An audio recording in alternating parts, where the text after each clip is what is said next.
So let me take a few seconds to explain why vision is not the why of a product. What is a roadmap? The initial product backlog creation, or requirements gathering as some people call it. How to split a user story. Finally, let's create a release plan. Hey friends, welcome back to the channel. If you're new here, my name is Vibor. I am an executive agile and leadership coach based in Toronto, Canada, and this is the 10th and the last video of the ongoing series where I've tried to simplify the process of planning an agile product, right from vision to an actionable release plan. So if you're a Scrum Master or an Agile coach, consider subscribing to learn some super effective ways to be agile. Before we can create a release plan, we need to know the things, the information, the data required to create a release plan. The first prerequisite for creating a release plan is an ordered product backlog. Now, if you're watching this tutorial series for some time, you know that we created a prioritized product backlog in this video. The link to this video is in this corner or in the video description if you're watching this on YouTube. We then went a little further in this video and ordered our prioritized product backlog by converting it into a story map, which later helped identify our first minimum viable product, or MVP. The second prerequisite for creating release plan is estimated user stories. If you started to watch this tutorial series in this video,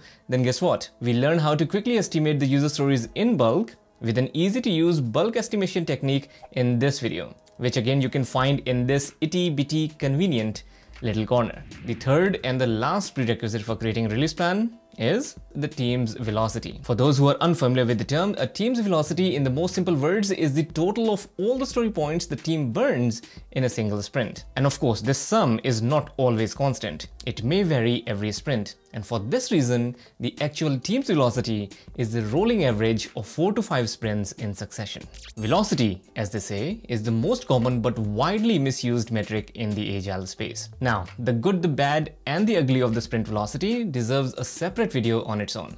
In this video, however, we will use it to create our release plan. Now, you may come to me and say, Vibor, what are you talking about? We don't have a velocity. The team has not started sprinting yet. And you're right.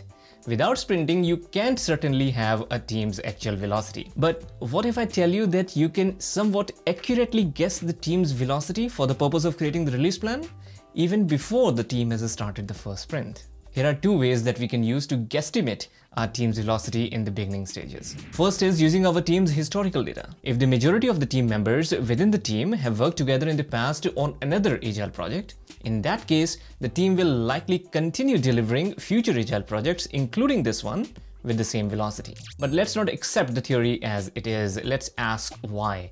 Why is it safe to assume that the team will continue delivering with the same historical velocity? And the simple reason is trust, the single most important factor in sustaining life on Earth. If you look closely, you will find that the team's velocity depends less on its individual members' expertise and skills and more on the team members' mutual understanding. Tom knows that he can rely on Sally when she commits to testing or coding a particular unit within a particular time frame, making him safely commit to work on the next piece of functionality in the pipeline in the upcoming sprint. Higher the understanding or trust among the team members, higher the stability of the team's velocity.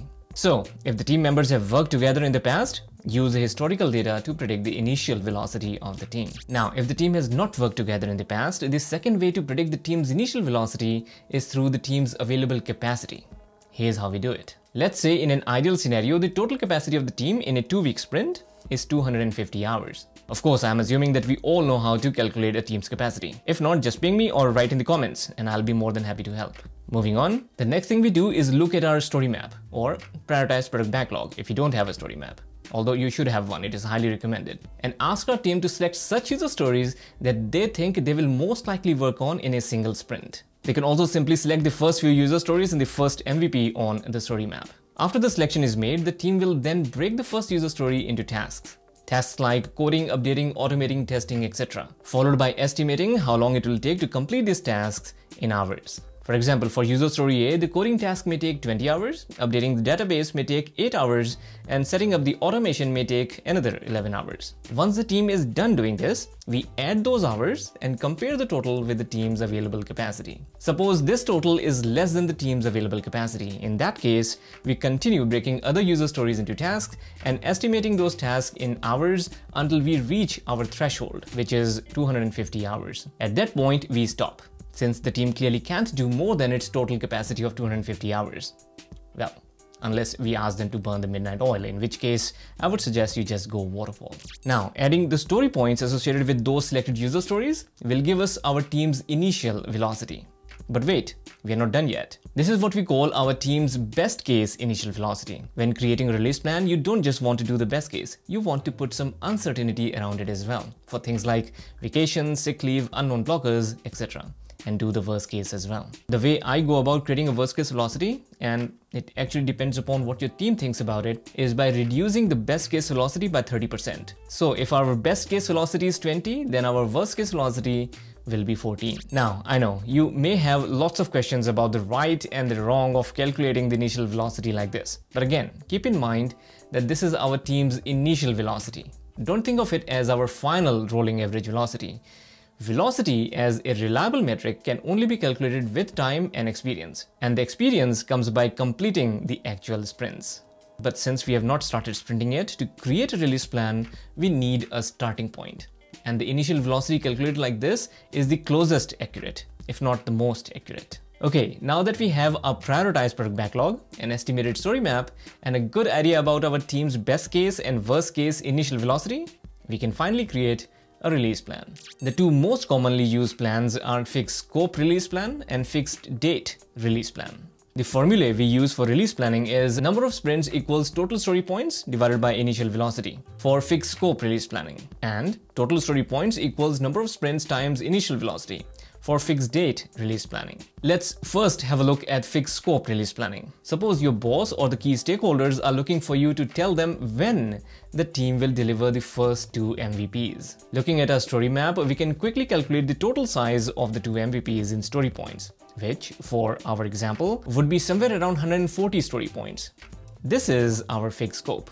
With this information about the size of the fixed scope, using the formula I just shared, we can easily calculate the number of the sprints it will take to deliver this scope, to deliver 140 story points. Since the formula is number of sprints equals total story points divided by initial velocity, the best case fixed scope plan would be 140 divided by 20, which is 7 sprints. And the worst case fixed scope plan would be 140 divided by 14 equals 10 sprints. Of course, the assumption is that we are using 2-week sprints. So when the time comes to provide your bosses with the time frame, you tell them that the team may take 3 to 5 months to deliver the 2 MVPs. Next, let's take a look at the fixed date release plan. This is the case when your boss or key stakeholders ask you to estimate how much could be delivered by a specific date in the future. Let's say, for example, that the fixed date is 30th of September 2021. Looking at the calendar, if the team starts the first 2-week sprint on the 1st of July 2021, we know that we roughly have 6 sprints available within the time frame. With this information about the number of sprints available, we can easily calculate the total number of story points that the team can deliver by the 30th of September 2021. Using the formula for the fixed date release plan, which is total story points equals number of sprints times initial velocity, the best case fixed date plan would be 6 times 20, which is 120 story points. And the worst case fixed date plan would be 6 times 14 equals 84 story points. Again, when the time comes to provide your bosses the scope that can be delivered by 30th of September, you would say that the team can deliver between 84 and 120 story points. Or looking at our example story map, the team can deliver MVP 1 in full and parts of MVP 2. So there you have it. This is how we do release planning in Agile. But before I end the video and this tutorial series, understand this. At the end of the day, a release plan is, well, just a plan. And if you follow along on this journey towards agility, you will find that plans change. My advice to you would be to slowly but steadily teach your organization to stop stressing on plans. I've used the word teaching and not coaching intentionally, as this requires teaching and not coaching. Plans are essential, no doubt, but don't treat plans as markings in the stone. Change is the only constant. The sooner we get it, the better we can handle what comes next. Don't forget to like, subscribe, and leave your valuable comments. I'll see you in the next video.